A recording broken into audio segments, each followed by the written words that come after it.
오늘 하나님께서 우리에게 주신 말씀은 요한복음 19장 25절에서 27절까지 말씀입니다. 신약성경에서 182쪽입니다. 다 같이 한 목소리로 읽겠습니다. 예수의 십자가 곁에는 그 어머니와 이모와 글로바의 아내 마리아와 막달라 마리아가 섰는지라. 예수께서 자기의 어머니와 사랑하시는 제자가 곁에 서 있는 것을 보시고 자기 어머니께 말씀하시되 여자여 보소서 아들이니이다 하시고 또 그 제자에게 이르시되 보라 내 어머니라 하신대 그때부터 그 제자가 자기 집에 모시니라. 아멘. 시간은 우리 노바이 원 지역 조이 오이코스 그리고 하늘문 참 좋은 오이코스에 하나님께 올려드린 특송이 있겠습니다.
십자가에서 하신 예수님의 첫 번째 말씀은 용서의 말씀. 아버지여 저들을 용서하소서 저들은 자기들이 하는 일을 알지 못하나이다.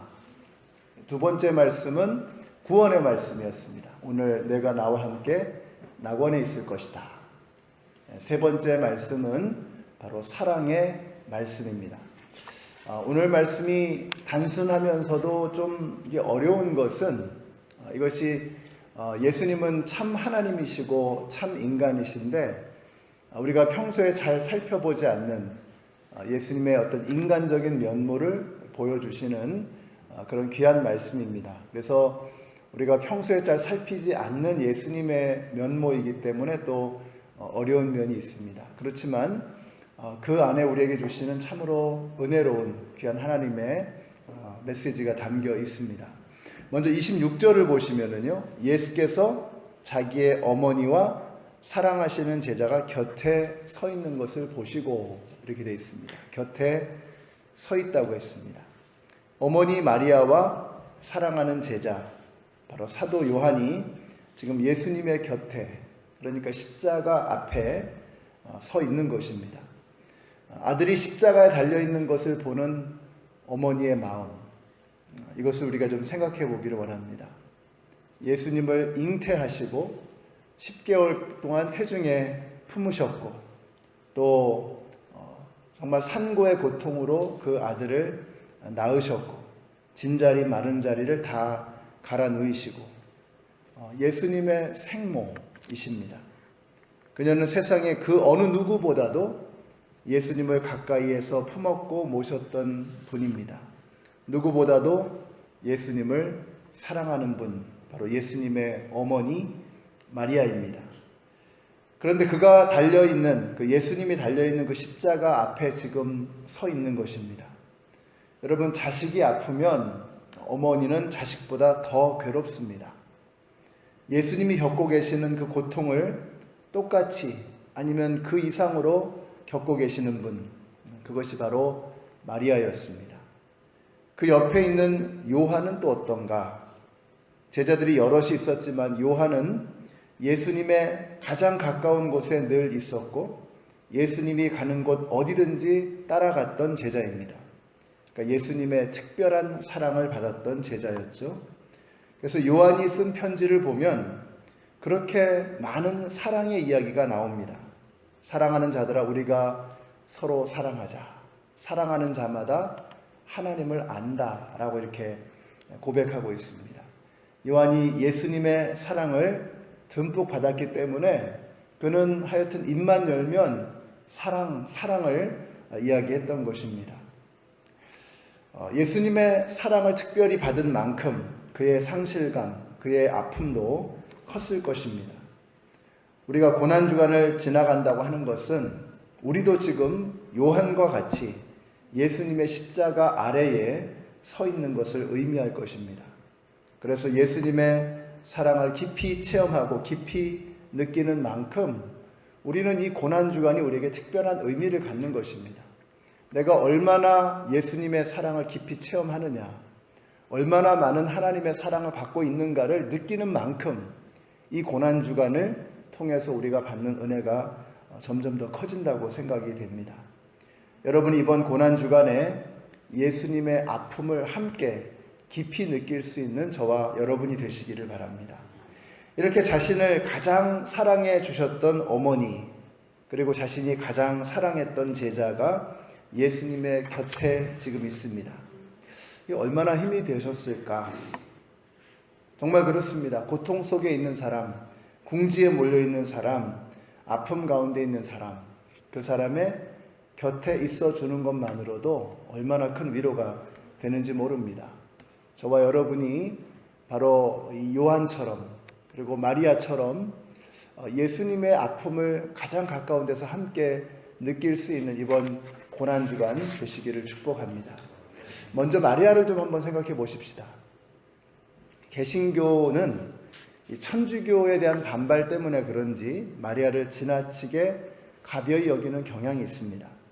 자, 그러나 마리아는 성령으로 예수님을 잉태하는 일에 부름을 받은 정말 특별한 사람이었습니다. 복음서에는 거의 마리아에 대한 언급이 없지만 그러나 생각해 보면 예수님의 탄생의 신비를 속속들이 알고 있었던 사람, 마리아만큼 예수님의 그 모든 신비를 알고 있었던 사람, 또 마리아만큼 예수님을 사랑하고 존경하고 깊이 이해했던 사람이 또 있을 수 있을까 하는 생각이 듭니다. 마리아는 하나님께 놀랍도록 그리고 멋지게 쓰임받은 사람이요, 예수님을 따랐던 예수님의 제자였음을 잊어서는 안 되는 것입니다. 이때 예수님께서 요한에게 그 어머니를 부탁하십니다. 마리아에게 여자여 보소서 아들입니다, 이렇게 이야기를 해요. 우리 여기서 중요한 것을 배우게 됩니다. 마리아가 굉장히 특별한 분이지만 그러나 그녀 또한 다른 모든 인간들과 마찬가지로 누군가의 도움을 필요로 하는 한 사람이었다는 것입니다. 이처럼 마리아 또한 하나의 인간이 지나지 않았음을 우리가 잊어버리게 될 때 마리아의 성상을 만들고 마리아를 우상시하는 그런 우를 범하게 되는 것이죠. 실제로 캐톨릭에서 마리아를 숭배하게 된 것은요, 이 캐톨릭이 동방으로 퍼져가던 그 와중에서 어떤 여성의 어떤 그 따스함을 어필하기 위해서 만들어지게 된 것입니다. 어떤 여신의 어떤 그런 느낌을 입힌 것이죠. 그러나 성경 어디에도 마리아를 신격화하는 그런 메시지는 어디에도 없습니다. 우리는 마리아에 대해서 균형 있는 그런 관점을 가져야 합니다. 그분은 하나의 인간이었다라는 사실. 그러나 하나님께서 정말로 특별하게 사용하셨던 하나님의 놀라운 은혜를 경험한 사람이었다는 사실, 또 예수님의 어머니였다는 사실을 우리가 존중할 수 있어야 하는 것입니다.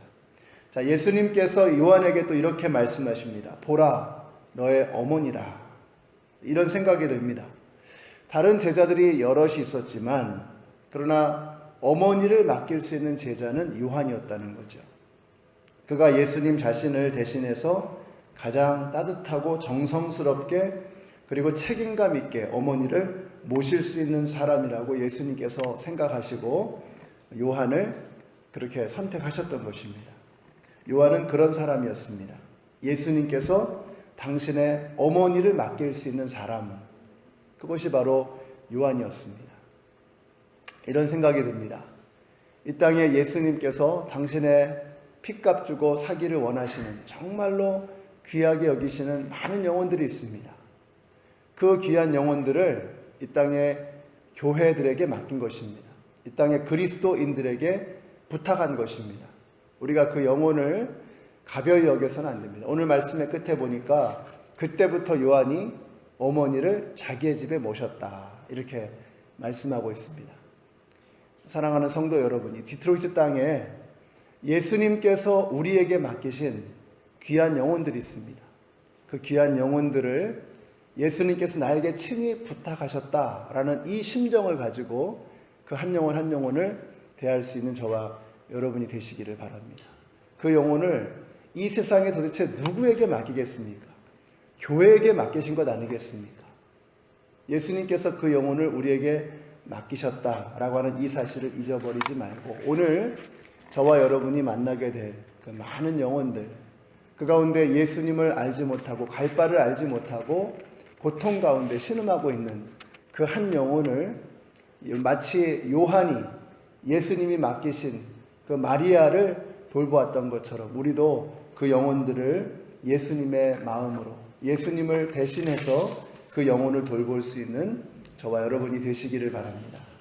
요한이 마리아를 얼마나 극진히 정성으로 모셨을까를 생각해 보면 아마 굉장했을 것 같습니다.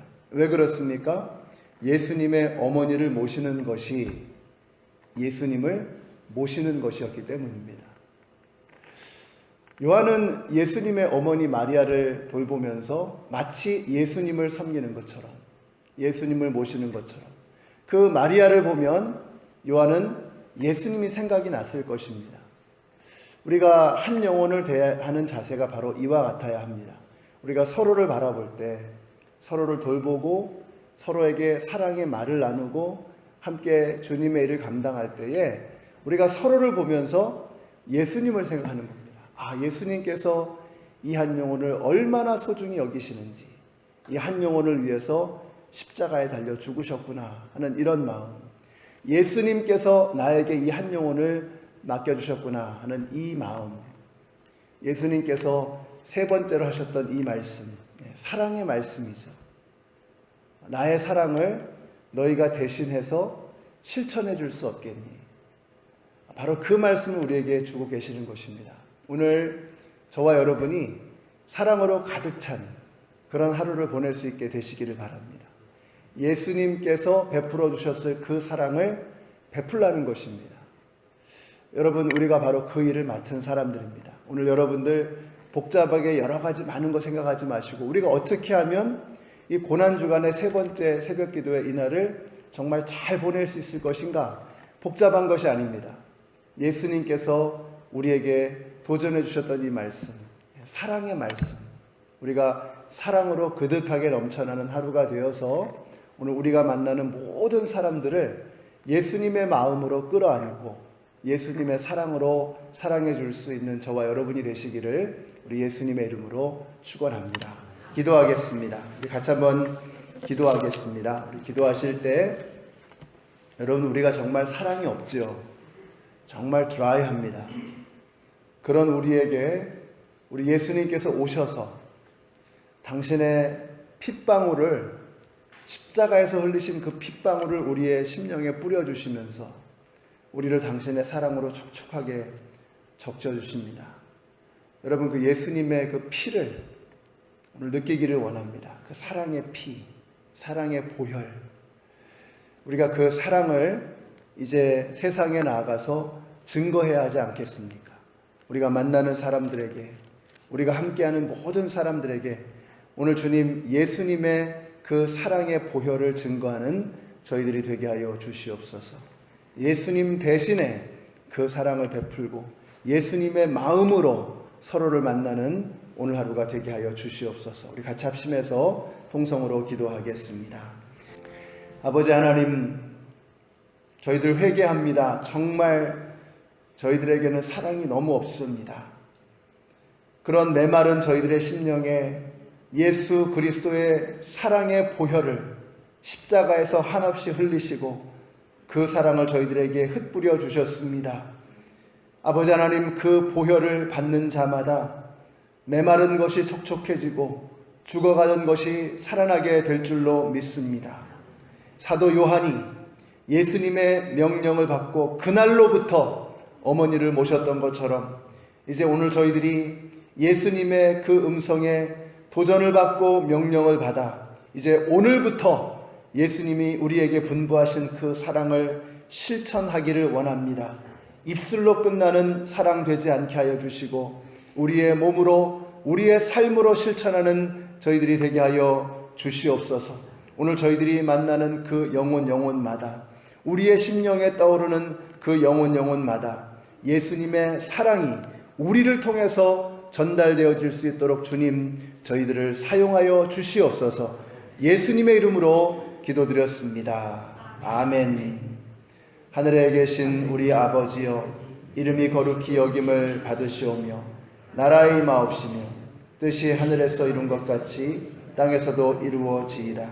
오늘날 우리에게 일용할 양식을 주옵시고 우리가 우리에게 죄 지은 자를 사하여 준 것 같이 우리 죄를 사하여 주옵시고 우리를 시험에 들게 하지 마옵시고 다만 악에서 구하옵소서.